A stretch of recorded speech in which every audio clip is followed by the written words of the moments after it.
What's going on, everybody? Anushka Sheffy here from dropshipsniper.com, and in this video what I want to talk about is episode 2 to my FBA journey. Okay, if you don't already know, I'm tracking my entire FBA journey. I started with episode 1, obviously, and in that episode I cover exactly what I did to find products, what I've done to find mentors, and the information that I've been absorbing to find my first product. Okay, and then from there we're going to go into suppliers. So episode 2, guys, of my FBA journey is suppliers and the things that I've learned as I progress through this journey. Okay, so tons and tons of stuff. I want to get right into it today because there's a couple tips that I want to save you guys time. I want to save you guys money. I don't want you to go through the same headaches that I'm going through right now on my FBA journey. Okay, so first things first, if you don't already know, FBA, Fulfillment by Amazon, what most people are doing to get their products into Amazon is they're purchasing overseas, and they go to a site called Alibaba. Okay, pretty common knowledge if you've been in the game. If you're not, it's all good, but that's how it works. People go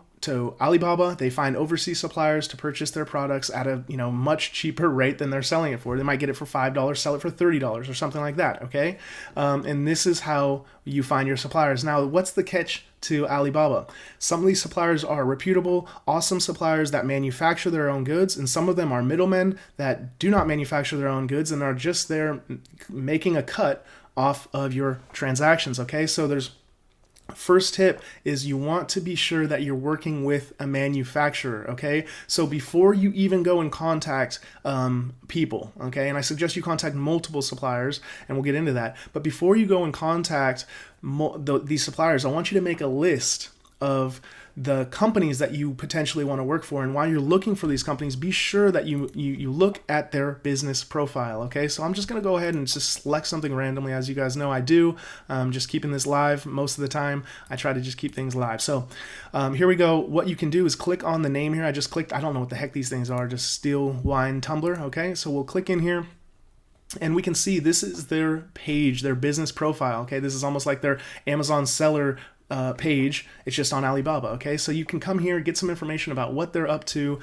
see if they are in fact a manufacturer or a trading company. Okay, so this is one thing that I would like to check. Come over here to the company overview, and you want to see it says manufacturer here. Okay, now one thing that I'm kind of caught on, okay, and as you guys know, I'm an expert in Amazon dropshipping. Okay, I make a shit ton of money in Amazon dropshipping, but I'm new to FBA. Okay, so when I came here and I see manufacturer and trading company, it kind of is a cause for concern. Ultimately, I just want to see manufacturer. So in the comments below, if you could tell me, what do you guys think about when you see manufacturer and manufacturer and trading company? Is that a concern for you guys? At least for me, what I did is I contacted them directly and I said, hey, are you guys a manufacturer or a trading company? And I'd say 99% of the people that I contacted did respond saying, yes, we're a manufacturer. So I don't really know 100% if they are manufacturers, but if you come to this profile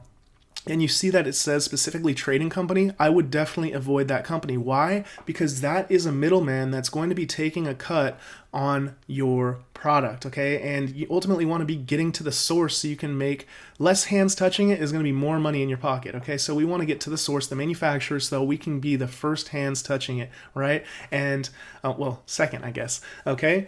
And so this is the important first check that I would suggest.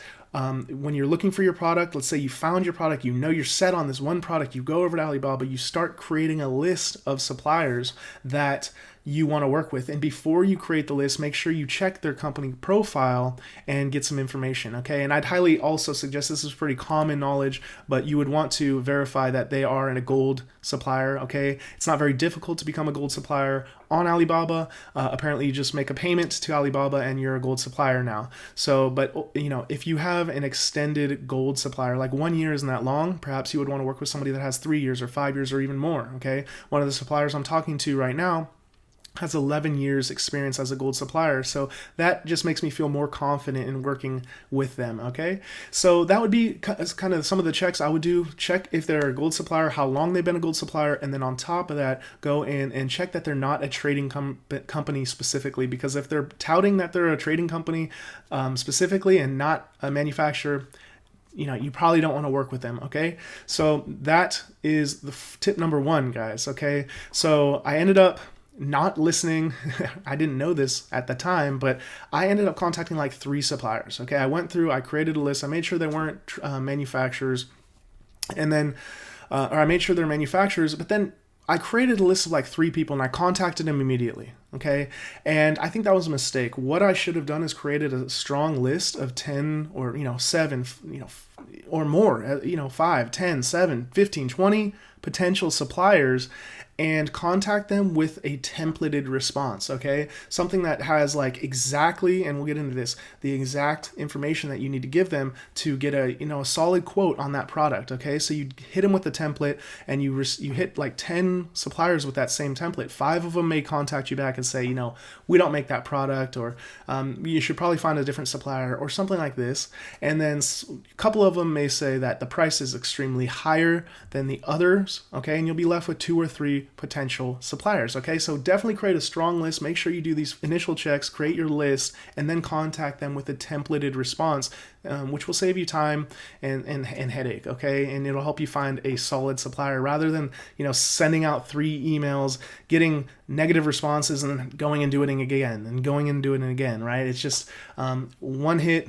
Just make it happen, guys, okay? So that's what I would suggest. First couple tips for you, okay? So the next thing that I'd suggest, and what I learned the hard way, I told you in the beginning of this video that I screwed up, okay? And I don't want you to screw up. So what I learned is that it's very, very, and this may seem very obvious to a lot of you guys, okay? I'm not the smartest crayon in the box. The brightest crayon in the box, whatever, guys. The point is, I'm not the smartest person doing this business. So when I approached these initial couple handful of suppliers that I did, I contacted them and said, hey, I wanted this, but I didn't give them specifics as to what I wanted, the size, shapes, all this stuff, right? So specifically what happened, my product that I have in mind is a specific size, okay? The competition I ended up purchasing, and this is another tip, I purchased the competition's product to see and compare the quality and different things like this, just to see how it is, okay? And I purchased the sample came, I compare it with the product, the competition's product, and it is completely different size, okay? I did give one size reference, which I thought would be a standardized size reference, okay? It's kind of difficult to talk about a product and not give it away, but I hope I'm making sense. I kind of gave them a standardized size, which I thought would be, and I assumed, I made an ass of myself, that I thought would be the correct size across, and a standardized size across all suppliers. But apparently this size metric does not correlate to all suppliers. So I get a different size bag. Now what happened? I'm in a position that I did get a sample. The quality is by far superior. It's awesome quality, but the size is incorrect. So I'm still not confident, right? I'm sitting over here in the US. Supplier is now on New Year's in China, and I have to not only wait to get another sample sent out when they get back from their New Year's, but I'm going to have to wait, obviously, for the shipment of those products. So let's go ahead and say their New Year's is an entire month, okay? It's going to go until like March 2nd, okay? It's February 6th, March 2nd. We're talking about almost a month there. Then we have another week or plus for the sample because I screwed up. Maybe it's going to cost me 2 weeks. And then we're going to go ahead and say 30, 35 days to get the products here. So we're talking another like 2.5 months because of this little hiccup. And some people may say, hey, it's only 2 weeks that you screwed up. But let's calculate this. If my competition is selling like 800 units a month, all right, and I plan on taking a percentage of his sales, let's just go ahead and say I can absorb 50% of his sales for math purposes. It's like, that is a lot of money that we're leaving on the table at just a $10 profit per sale, okay? Realistically, I'm going to be making $17 profit per sale. So if you just do the calculations, how much money I'm potentially losing in that 2 weeks. And of course, I'll be launching. My sales won't, immediately steal 50% of the competition's. But the point is, there's a lot of money on the table that's being left behind in those 2 weeks, that window where I could have had my products into Amazon. So be very, very, very specific about your products. In the template that you create for your suppliers, I highly suggest, meticulously note exactly what you want from colors, shapes, sizes, patterns,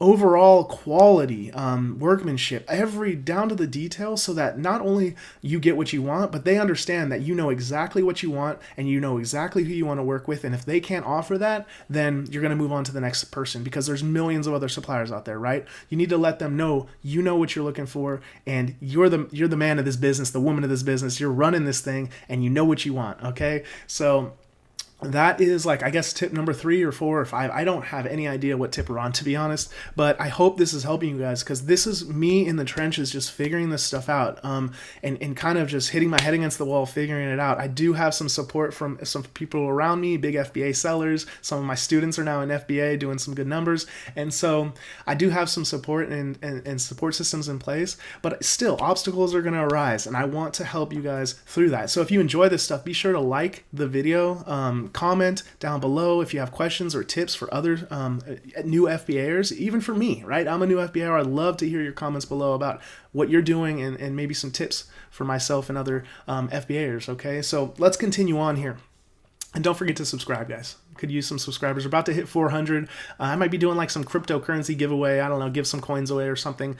But, you know, just subscribe, and, you know, like all this stuff, all that good stuff. So let's continue, guys. Enough of that. So the next step, or next suggestion I would have for you guys is, when you send out your templated response, you're going to get some responses that are reasonable, and you say, okay, I could potentially work with this guy, or this guy, this manufacturer, this supplier.